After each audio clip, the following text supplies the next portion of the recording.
కరీంనగర్ జిల్లాలో ధాన్యం కొనుగోలు జాప్యంతో రైతులు అష్టకష్టాలు పడుతున్నారు. చింతకుంటలో ఎక్కడికక్కడ ధాన్యం రాసులు పేరుకుపోయాయి. ధాన్యంలో గ్రేడింగ్ అంటూ మిల్లర్లు మోసం చేస్తున్నారని రైతులు ఆవేదన వ్యక్తం చేస్తున్నారు. ఎర్రటి ఎండలో ధాన్యం కోసం పడిగాపులు కాస్తున్నామని కొనుగోలులో వేగం పెంచాలని కోరుతున్నారు. కరీంనగర్ జిల్లా వ్యాప్తంగా కొనుగోలులో అధికారుల నిర్లక్ష్యంపై పూర్తి సమాచారం మా ప్రతినిధి వేణుగోపాలరావు అందిస్తారు.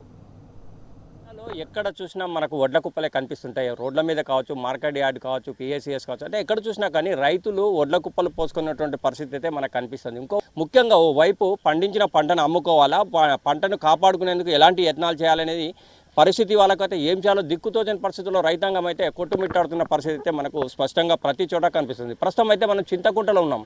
చూడొచ్చు, చింతకుంటలో కూడా ఎక్కడ చూసినా కానీ ధాన్యం కుప్పలు పోసినటువంటి పరిస్థితి. కోసం రైతులు ఉన్నారు, వారితో మాట్లాడి మరిన్ని విషయాలు తెలుసుకునే ప్రయత్నం చేద్దాం. వరి కోత అయిపోయి రైతులు ఇక్కడ ధాన్యం పోసుకున్నారు. ప్రారంభం ఐకేపీ అనేటువంటిది మా యొక్క జిల్లా మా నియోజకవర్గ ఎమ్మెల్యే గంగుల కమలాకర్ గారు వచ్చి ప్రారంభం చేశారు. ప్రారంభం చేసి పోయిన తర్వాత 40 కిలోల బస్తాకు 2 కిలోలు తరుగుగా తీసుకొని 42 కిలోలు తీసుకున్నారు. పర్వాలేదు, 42 అనేటువంటిది రైతులందరం కూడా పర్వాలేదు అనుకున్నాం. ఒక 10% రైతుల యొక్క ధాన్యం అమ్ముడు పోగానే దాన్ని 43 చేస్తారు. 43 చేసినప్పుడే సమస్య మొదలైంది. అసలు 42 ఏంది? ఇంతకుముందు అమ్ముడు పోయినటువంటి రైతుల యొక్క ధాన్యానికి అది ఎట్లా 42 తీసుకున్నారు, ఇప్పుడు మిగిలినటువంటి రైతులకు 43 ఎట్లా తీసుకుంటున్నారు? ఇట్లా 40 పెంచుకుంటూ పోవడం అనేది ఏం సూత్రం? అది దీనికి కారణం ఏంటి అనేటువంటిది మేము రైతు సంఘం వైపు నుండి మేము అందరం కూడా ఏకీకృతమై ఈ విషయాన్ని నిన్న ధర్నా చేశాం.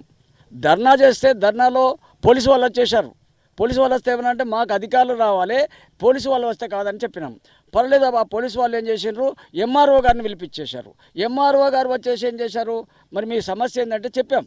అయ్యా, ఇప్పుడు ఇంతకుముందు 42 తీసుకున్నారు, మళ్ళీ వాళ్ళు ఎలాంటి సూచన లేకుండా 43 అంటున్నారు, మరి ఈ రైతును దోపిడీ చేయడం ఏంటి అని అడిగితే అప్పుడు ఎంఆర్ఓ గారు అన్న డిఎస్ఓ గారితో మాట్లాడారు. డిఎస్ఓ గారు ఏమన్నారంటే లేదు తప్పకుండా 42 తోట తీసుకుంటారు, మరి వాళ్ళను ధర్నా ఆపేయమని చెప్పాడు. ఆ మేడం గారు ఏం చేశారు, మా ఎంఆర్ఓ గారు చూడండి డిఎస్ఓ గారే చెప్పారు 42కే తీసుకుంటారు అంటే మేము అందరం కూడా మా రైతులందరం ఆనందంగా వెళ్ళిపోయినాం ఇంటికి. మళ్ళీ సాయంత్రం వరకు మళ్ళీ కొత్త కథ మొదలుపెట్టారు. ఏంటంటే తూర్పు అరబట్టేటువంటి ఒక మిషన్ తీసుకువచ్చి రైతులకు తూర్పు అరబట్ట, ఇది మంచిదే. ఏంటి తూర్పు అరబట్టడం అనేది మనందరం ఆశించదగ్గదే. కానీ ఇక్కడ ఉండే సమస్య ఏంటంటే ఒక కుప్ప తూర్పు అరబట్టాలంటే ఒక రోజు అంత పడుతుంది. దాదాపు 300 కుప్పలు ఉన్నాయి. అంటే సంవత్సరం అంతా తూర్పు అరబట్టుకుంటూనే పోతారా? ఇక రైతు ఇంకో పంట పండించుకోవద్దు, ఇంకొకడికి పోవద్దా అంటే ఇది ఒక పెద్ద కుయుక్తి. రైతులు ఏంటిదంటే ఓట్లు వేయడానికి ఉపయోగపడే యంత్రాలు.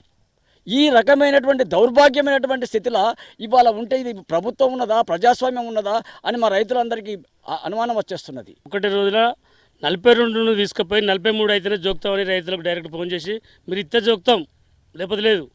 స్వయంగా నాదే 42 కిలోల 200 గ్రాములు పెట్టిండు, జోకిండు. లారీలకు ఎత్తేటప్పుడు ఏం చేసి 43కి అయితేనే ఎత్తుదా, లారీ ఎత్తుతా లేకపోతే ఎత్తా అంటే గట్టెట్టు ఉంటుందన్న.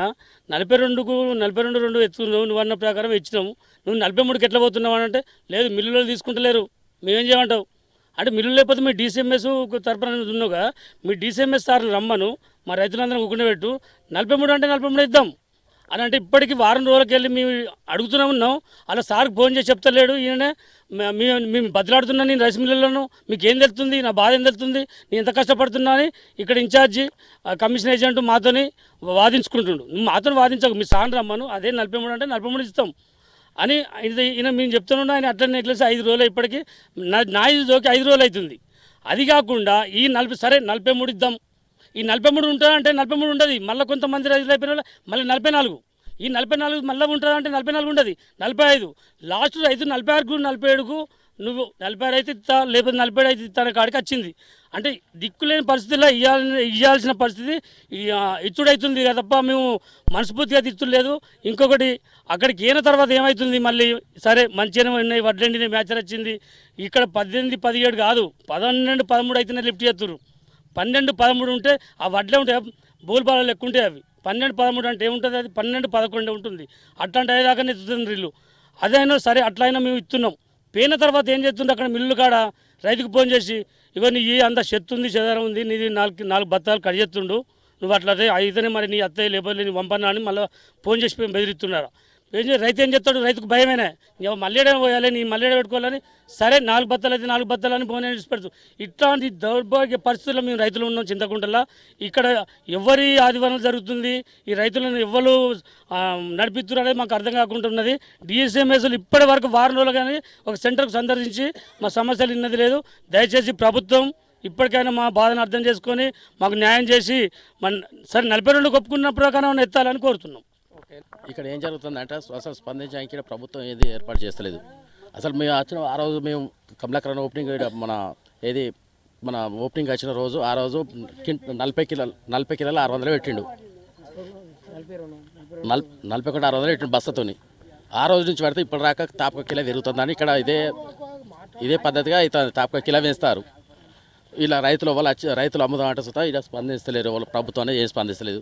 నిన్న ధర్నా చేయడం జరిగింది. నిన్న ఎంఆర్ఓ గారు వచ్చారు, వాడ డీసీ గారు సుతా 40 పాత పద్ధతిలో చేస్తామన్నారు. నిన్న సాయంత్రం వచ్చి మళ్ళీ తూర్పాల పట్టి సేమ్ అదే విధంగా చేస్తామని చెప్పి మళ్ళీ కిలో పెంచడం జరిగింది. దీనికి ప్రభుత్వం తక్షణమే స్పందించాలి. రైతాంగం అయితే జిల్లా వ్యాప్తంగా కూడా ఎక్కడ చూసినా కానీ ఐకేపీ సెంటర్లో కావచ్చు, ఎక్కడ అంటే రోడ్లపై కూడా కుప్పలు పోసుకుని అంటే అమ్ముకుందామంటే అమ్మలేని పరిస్థితి ఉంది. ఇంకోవైపు చూసుకుంటే సాయంత్రం అయిందంటే చాలు అకాల వర్షాలు, వడగండ్ల వానలు ఎప్పుడు వస్తాయో తెలియని పరిస్థితి. మరోవైపు వీళ్ళకి సరైనటువంటి టార్పాలిన్ నేపథ్యంలో కూడా ఏం చేయాలో దిక్కుతోచని పరిస్థితి ఇంకోవైపు కనిపిస్తుంది. ఏదేమైనా కానీ రైతాంగం కోరేది ఎక్కడే త్వరితగతిన తమ వడ్లను కొనాలి. కనీసం పండించిన పంటకైనా అంటే లాభం రాకున్నా పర్లేదు, కనీసం పెట్టుబడి వచ్చినా చాలనే దీనావస్థలో ఈరోజు రైతన్న అయితే కొట్టుమిట్టాడుతున్న పరిస్థితి మనకు స్పష్టంగా ప్రతి చోట కనిపిస్తుంది. కెమెరా పర్సన్ సుధాకర్తో వేణుగోపాల్, టీ న్యూస్, కరీంనగర్.